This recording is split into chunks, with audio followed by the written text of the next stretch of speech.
Madras high court की Madurai bench ने मजदूरों और प्रोफेशनल्स को बकाया पेमेंट न करने के खिलाफ सख्त रुख अपनाया है। आपको बता दें कि कोर्ट ने पैगंबर मोहम्मद सल्लल्लाहु अलैहि वसल्लम के बयान का जिक्र किया, जिसमें पैगंबर मोहम्मद ने कहा था कि मजदूर का पसीना सूखने से पहले उसे उसकी मजदूरी दे दो।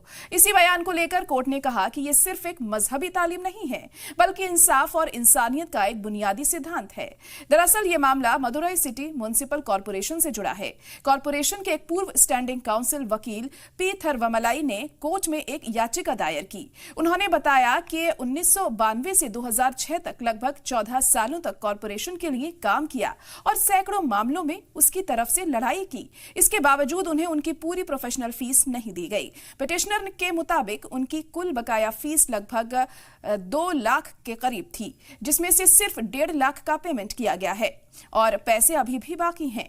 सबसे हैरानी की बात यह है कि उन्होंने पेमेंट के लिए सबसे पहले 2006 में हाईकोर्ट का रुख किया था, लेकिन इतने साल बीत जाने के बाद भी उन्हें अभी तक पैसे नहीं मिले हैं।